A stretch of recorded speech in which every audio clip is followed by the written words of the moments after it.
Bahkan andaikan saya masuk surga dengan faham ini, saya milih faham ini. Karena faham ini itu menguntungkan agama lillahi kalimat kita. Sementara masuk surga itu habib nafsi. Banyak ulama mengatakan, kenapa anda ada ingin mati? Padahal anda mati masuk surga. Katanya, saya takut kehilangan momen sujud. Karena sujud adalah hak Allah, sementara surga itu hakun nafsi. Keinginan saya. Tentu saya mendahulukan hak Allah ala hakin nafsi.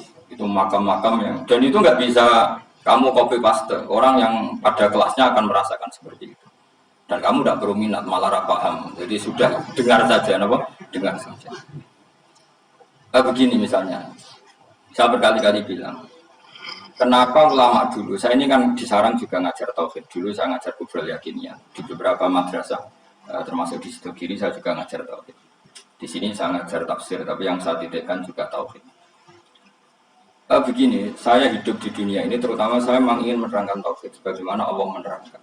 Begini, Jubair bin Mut'im, saya tidak bosan-bosan cerita ini. Jubair bin Mut'im itu termasuk dahiyatul Arab, cerdas-cerdasnya orang Arab.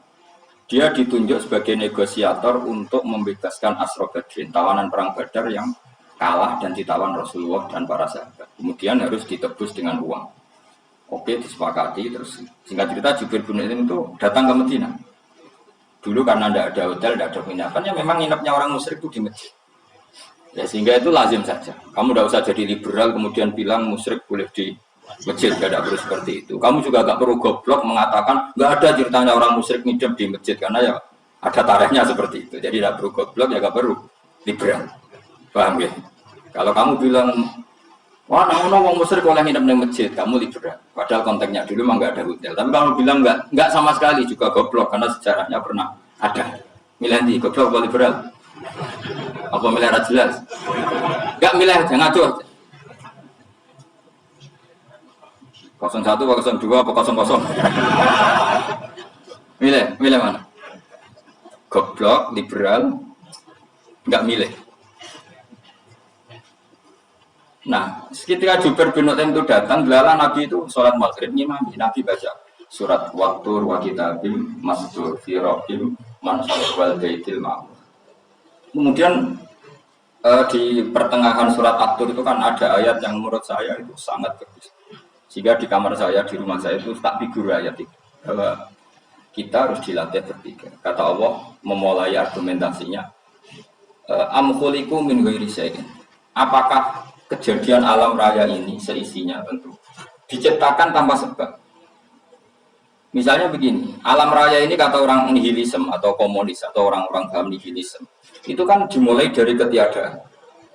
Logika ini kan goblok sekali. Berarti kalau alam ini kadung wujud, kamu kan tahu kan langit bumi sekarang kan wujud.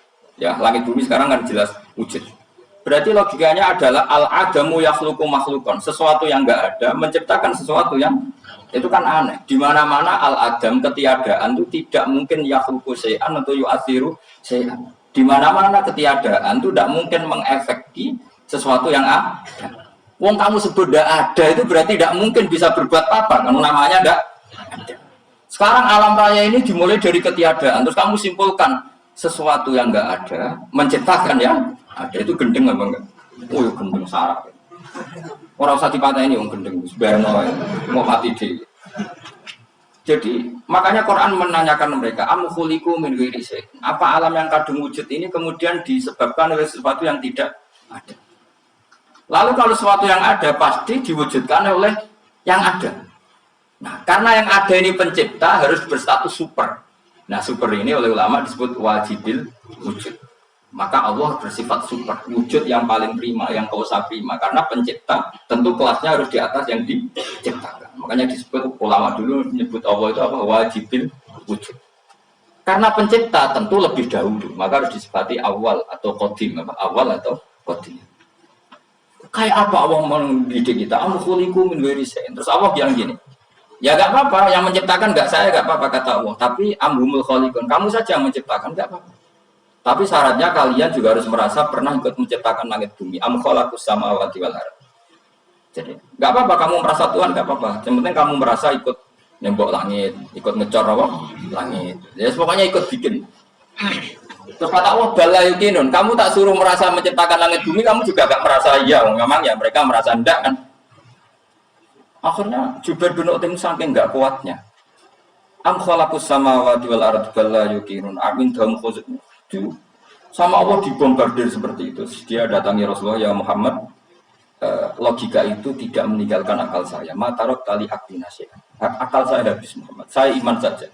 Saya tidak cukup punya logika untuk melawan argumentasi ayat yang kamu baca. Saya iman saja. Terus iman. Makanya kalau ada logika nihilisme bahwa sebelum alam ini adalah ketiadaan, lalu pertanyaannya bagaimana mungkin ketiadaan menciptakan yang ada? Di mana-mana ketiadaan itu la yu'atsiru syai'an wa la yakhluqu syai'an. Jenenge wae tiada. Tiada itu ya enggak ada fungsinya, ya enggak ada efeknya, enggak ada prestasinya. Ya pokoknya namanya enggak ada ya enggak ada. Nah, ini penting saya utarakan. Terus di sini Allah mengulang lagi, enggak apa-apa yang lainnya kamu katakan Tuhan jadi mitra saya enggak apa-apa. Tapi tolong kata Allah, aruni madza khalaqu minal ardi. Tunjukkan ke kami prestasi dia ikut bikin bumi. Kita tahu misalnya Yesus, Isa lahir di bumi. Bumi sama Yesus dulu mana? Dulu bumi, dia lahirnya di bumi. Lalu dia melata di bumi, jalan-jalan. Kemudian dia mengatakan ini bumi Tuhannya saya. Jadi bumi kok enak, bisa aku sih. Tua aku sih, bodoh-bodoh pangeran aku dong. Lebih apa? Tua. Jadi Allah itu gampang sekali. Nah sekarang orang iman itu kuat itu semua. Makanya ada wali-wali. Iman ini Allah taklid, jaluk aneh-aneh. Bojo ayu sugih jaga. Bila Allah secara hujah aja nggak pernah sudah minta. Makanya kita ini hidup di zaman saraf masalah. Lu kalau jaluk pengiran agak kuisen, coba kamu bela Tuhan itu pernah bela apa? Bela Tuhan itu gampang dengan argumentasi al-hujjah yang supaya agama ini tamkin fil arad, benar-benar mapan dalam logika. Yaitu tadi di mana-mana yang namanya sebab itu amrun wujudiyun, di mana-mana sebab sesuatunya harus wujud. Paling tidak kita sudah menolak nihilisme. Apa? Nah, nihilisme.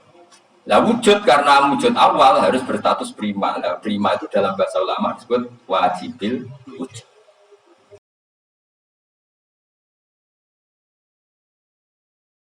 Makanya ulama dulu ngelatih kita itu pertama Allah itu siapa? Zat sing wajibil wujud. Itu satu filosofi yang luar biasa. Kemudian setelah itu ada setan-setan kecil yang nganggur, yang iseng. Nah itu nggak usah kamu perhatikan. Tinggal delok TV, ngopi, terus tinggal nyatek lada. Enggak setan pingsan di, sokor-sokor stres di. Dugaan saya setan saya itu pingsan, kurang gizi. Karena memang setelah itu setan menggoda gini. Lalu sebelum Allah jangan-jangan ada wujud yang lain. Lalu Allah sendiri awal mulanya gimana? Kata Nabi, jika ada pertanyaan seperti itu kamu harus berhenti. Tinggal dulu TV atau tinggal ngejendok dangdutan. Ya kalau kepeksa apa-apa, kelasem lah. Saya tidak menghalalkan tapi kan sudah kamu lakukan. Karena itu lebih baik ketimbang pertanyaan filsafat. Banyak orang yang dulu sholat ketika sekolah filsafat tidak sholat. Alasnya sampai menemukan jati diri itu Tuhan. Dan itu bahaya sekali karena Nabi berkali-kali bilang kamu jangan mikir tentang Allah pasti rusak. Orang kok mungkin rusak dari Nabi pasti rusak. Nah cara menghentikan gimana? Karena setan ini makhluk, akal-akalannya gampang. Tadi tak warai, ini saya sebagai ulama atau sebagai manusia atau sebagai orang awam atau sebagai siapa saja. Kadang ada pertanyaan seperti itu. Tak tinggal ambil darmo, kan pusing setan. Ini kan ngentai ini. Wah ngentai ini baru ambil darmo. Bariku aku lesu mangan mie waret tuh. Kan dia ngentai ini terus mau bikin was-was lagi. Ternyata saya sibuk kan nggak bisa masuk deh. Bangun tidur aku selali pertanyaan tadi. Dintani. Nah, dia masuk lagi aku sibuk ngajak anak jalan-jalan. Jadi saya kalau jalan-jalan di pasar itu sentani santai wae. Itu memang resep dari Rasulullah. Jangan sampai orang terjebak filsafat yang sampai menanyakan eksistensi Tuhan. Dan dia tidak mau iman, tidak mau sholat, tidak mau puasa sampai menemukan Tuhan itu siapa. Itu jelas minas syaitonir rajim, itu perilaku setan. Makanya Rasulullah setiap ditanya sahabat gitu itu Nabi guyu. Dan guyunya Nabi itu kata Nabi, baguslah kalau kamu takut Tuhan kalah kata Nabi. Nabi gojok gitu. Maka ada ulama yang punya seni berargumentasi yaitu Imam Ghazali. Jika setan tanya kamu lalu sebelum Allah jangan-jangan ada wujud yang sebelum Allah. Kata Imam Ghazali ya itu saja yang Tuhan, yang Allah ini enggak jadi Tuhan. Ya berarti wujud sebelum Allah itu yang benar-benar Allah. Kalau kamu bayangkan lagi, jangan-jangan sebelum itu ada wujud lagi, ya itu saja yang benar-benar Allah. Sehingga tetap Allah itu menang terus. Paham ya? Yang jelas jangan sampai didahului Adam. Karena kalau didahului Adam lebih ngeri lagi. Karena sesuatu yang nggak ada menciptakan yang ada itu lebih buruk lagi menurut akal. Menurut apa akal? Nah, daripada kamu nggak saling Imam Ghazali, tinggal saja dulu. Tadi dulu sinetron. Itu yang lucu aja. Itu yang lucu-lucu. Kalau apa mencari Tuhan, saya aneh-aneh, saya mau goblok-goblok, saya lucu-lucu. Saya perane wong apa? Saya sering diproses saya. Gus Salim jenengan kok sering dulu sinetron sing ono dialog wong goblok-goblok. Wong goblok itu menarik cara goblok. Apa ya? Cara pandang itu di luar dugaan saya karena lalu berkali-kali kalah wong goblok. Itu makanya. Ini tak cerita nih beberapa kali ini dari besar cerdas berkali-kali kalah wong goblok. Ada seorang santri itu ingin dibelikan bapaknya itu sepeda motor.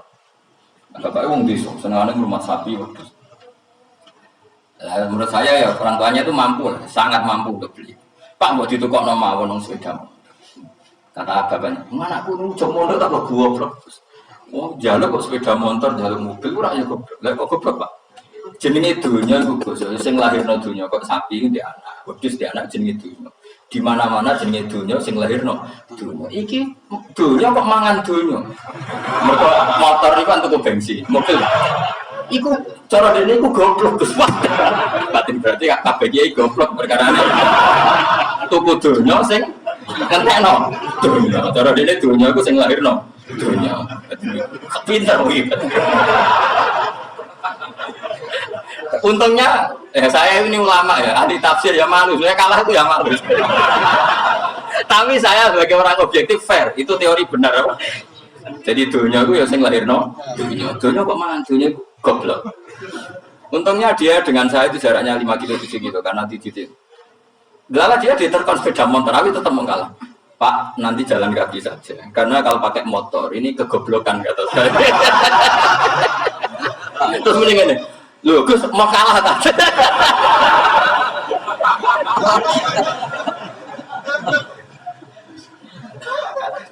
Singkat cerita dia bersikeras, nggak mau beliin sepeda motor anaknya karena di mana-mana dunia gue sing lahir no, nggak boleh dunia kok makan. Ini satu kegoblokan yang agak ilmiah tadi. Nah, Imam Asy'ari juga mengalami hal yang sama. Imam Asy'ari itu punya, kita kalau ahli sunnah kan 2 partai. Ya dalam ahli sunnah itu hanya ada 2 partai juga. Kalau nggak Asy'ari ya Maturidi. Ya, dan sama-sama alim. Ya kalau terpaut ya paling 5%, 7% kealimannya Asy'ari dan Maturidi. Imam Asy'ari itu bikin logika yang jelimet seperti saya sekarang ini. Logikanya jelimet, tapi permanen. Jadi yang saya ajarkan tadi itu logika yang jelimet tapi apa? Permanen. Karena tadi alam raya ini kadung wujud. Kalau kadung wujud pasti pewujudnya yang menciptakan wujud pasti adalah kewujudan. Karena al-adam la yu'athiru syai'an. Di mana-mana kenihilan tidak yu'athiru syai'an. Ya sepakat ya, gampang kan? Tentu wujud ini prima disebut wajibin wujud. Lalu Imam Asy'ari itu bersikeras kalau imanul muqall itu tidak diterima. Banyak keberatan ulama, tapi Nabi nyatanya yaktafi di imanil Arab al-khalina anin nadur. Nabi nyatanya mencukupkan imannya orang-orang Bedui yang mereka itu kayaknya tidak bisa mikir. Ya, Nabi yaktafi bi imanil Arab itu wong desa al-khalina anin nadur yang mereka itu tidak bisa apa? Singkat cerita Imam Asy'ari survei. Coba ayo kita tanya orang-orang kampung. Ternyata kegoblokan orang kampung itu ya ilmiah, masyhur. Imam Asy'ari saja harus belajar dari orang awam, wong goblok-goblok. Kita kok ini ya Badawi bima araf tarabak. Kowe kok iman be Allah itu bima araf tarabak. Lalu kamu tahu Tuhan kamu atas nama apa? Dengan logika apa? Jawabnya enak ya. Al-ba'ratu tadullu 'alal ba'ir wa asarul aqdam yadullu 'alal masir. Angger ana tleteng yo ana ontane. Angger ana bekas delamaane wong yo ana sing barli. Wah. Jadi misalnya ada bekas teracak anjing, berarti anjing habis liwat. Ada bekas apa ular, ya berarti ular harus liwat. Bekas teracak manusia, ya berarti manusia habis liwat.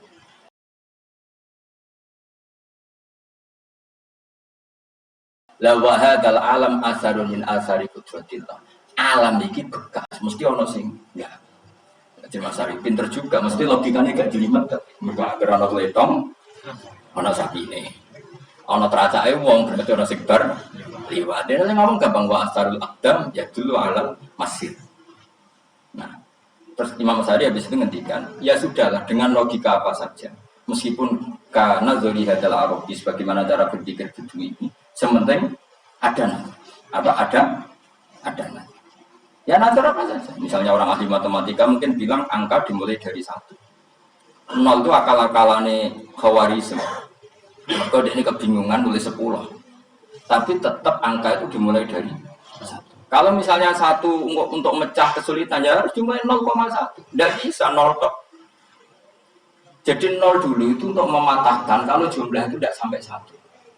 Tapi faktanya jumlah itu kan pasti 1 karena dimulai dari wajibin wujud. Khawarizm itu ya pintar matematika. Saya juga punya ilmu hisabnya Khawarizm. Itu kan dia karena kebingungan angka pecah. Misalnya 1 tidak sampai 2, mau tidak mau harus dulu 1,5. Paham ya? Nah, lalu kalau sebelum 1, tetap dia harus 0,5. Lalu hakikat 0,5 itu kan bagian dari wujud apa bagian dari Adam? Tetap bagian dari wujud.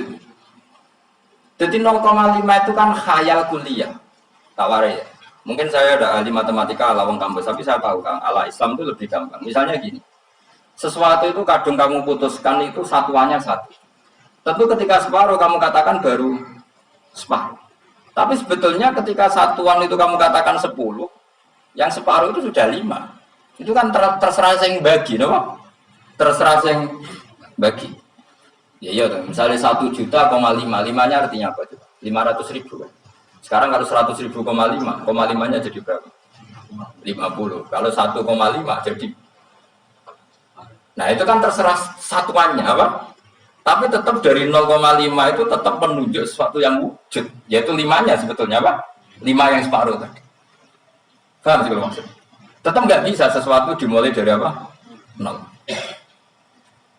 Nah, makanya kata Abdul Hamid Khan kalau dalam mendidik tauhid itu gampang saja tadi. Alam raya ini kadung maujud. Kalau kadung maujud pasti disebabkan oleh sesuatu yang wujud. Karena wujud pencipta harus berstatus prima. Nah, prima ini atau premium ini kita sifati wajibil wujud. Atau kamu katakan apalah kausa prima atau musabbibul asbab. Nah, kelirunya kita dalam berislam itu, kritiknya para ulama. Kita ini nyebut Allah dulu baru menceritakan status Allah. Kalau zaman Nabi itu dibalik. Status wajibil wujud itu kita terangkan dulu, baru yang oleh Islam itu namanya Allah. Paham ya? Kan beda, misalnya gini logikanya gini, kamu ketemu orang ateis, saya ulang lagi, kamu ketemu orang ateis, terus kamu ditanya, lalu alam ini yang menciptakan siapa? Allah Jalla Jalla. Mesti kan tanya, man huwa Allah itu siapa? Lalu juga Islam mengajarkan nggak gitu. Surat pertama turun apa coba? Iqra. Iqra itu nggak nyebut kata Allah. Iqra bismi rabbika. Rabbika itu siapa? Allazi khalaq. Sebutlah nama Tuhan. Yang berhak menyandang Tuhan adalah zat yang pencipta. Itu tidak ada kata Allah. Di surat Mudatsir, surat kedua. Ya ayyuhal mudatsir qum fa'anzir wa rabbaka fakabbir. Bukan Allah fakabbir, wa rabbaka fakabbir. Sehingga cara berpikir gini dibalik. Sebutlah Tuhan kamu. Tuhan itu siapa? Yang berstatus Tuhan adalah zat yang berstatus pencipta. Nah, lalu pencipta ini oleh Islam dinamai Allah. Kalau orang ateis kamu langsung bilang Allah, man huwa Allah. Jadi pertanyaannya Allah itu siapa? Lalu kamu jelaskan Allah adalah pencipta. Allah adalah wajibil wujud. Tentu lebih gampang kamu terangkan. Makanya Al-Quran menerangkan amkhuliku min ghairi syai'in. Mana nih saya di sini mana nih ya Allah? Apa? Oh, apakah mereka diciptakan tanpa pencipta? Tentu setelah Islam tahu itu namanya siapa? Paham ya? Kalau balik malah. Jadi sebetulnya Quran itu ngajari kita itu ilmu mantik yang luar biasa. Misalnya, ya Yuhanna su'budu siapa? Rabbakumul ladzi khalaqakum wal ladzina min qablikum. Sembahlah Tuhan. Tuhan itu siapa? Pencipta kamu dan pencipta orang-orang sebelum kamu. Lalu Tuhan ini oleh Islam dinamai. Tapi kalau langsung kamu bilang ke orang ateis atau orang Uni Soviet, Allah itu Tuhan, Allah itu siapa? Sebab itu di beberapa ayat dijelaskan dulu status Allah. Sifatnya Allah, keakhasan Tuhan. Yang dikatakan Tuhan adalah zat pencipta. Kalau tidak pencipta berarti tidak Tuhan. Sekarang Yesus pencipta bumi apa enggak? Enggak, karena dia lahir sudah di bumi. Begitu juga Fir'aun. Fir'aun itu kalah telak sama Nabi Musa gara-gara logika ini. Ketika Nabi Musa ditanya Fir'aun, wa ma rabbul alamin, lalu Tuhan itu siapa? Kata Musa, Rabbus samawati wal ardi, yang nuhani langit dan bumi. Jadi Fir'aun, ndak, ma'alim tulakum min ilahi wiri. Saya jalan-jalan kemana-mana yang dikatakan Tuhan oleh masyarakat saya. Kurang ajar Fir'aun. Terus kata Musa, ya Tuhanku yang di langit. Terus manggil Haman Mesir, ya Haman ibn li sarhal ali abdul asbab samawati fa'atoli ila ilahi. Haman, bikiran saya piramida yang tinggi, aku akan lihat Tuhan yang Musa. Ada enggak di sana? Padahal misalnya munggah tenan yang pangeran ra iso didelok kan repot Nabi Musa. Wah payah ya, kayak piramida nginceng pangeran tetep itu kan. Akhirnya Musa pakai logika. Ya sudah gini saja, Rabbukum wa Rabbu abaikumul awwalin, yang menuhani nenek moyang kamu yang dulu-dulu. Wah itu langsung Fabuhita Fir'aun tuh kaget sekaget-kagetnya. Dan para penggawa Fir'aun sadar. Wah kalau Fir'aun yang Tuhan, babanya tambah Tuhan. Tuhannya balita kan gitu. Tuhannya balita. Tuhannya barulah. Itu kan jadi logika yang mematikan. Kalau Fir'aun Tuhan, berarti babanya dulu yang wujud itu tanpa Tuhan. Karena Tuhannya barulah. Ini ada Tuhan datang terlambat. Akhirnya para penggawanya Fir'aun iman, kan gendeng ya Fir'aun itu gendeng. Itu pentingnya logika Rabbukum wa Rabbu abaikumul. Nah sekarang orang itu nggak belajar logika. Iman di Allah orang mantep ning ati, cek iso digunjang setan, jaluan ke sana. Sudah ada suaraku, kamu tuh, kamu tuh. Makanya banyak wali kalau ditanya, kamu masuk surga sama sholat milih mana? Milih sholat. Kenapa milih sholat? Di surga itu demi khadun nafsi saya, pola koya saya. Tapi kalau saya sholat itu untuk hak kuasa sebagai hamba, identitas kesejatian saya adalah menghamba. Soal nanti Allah bikin bonus surga silakan.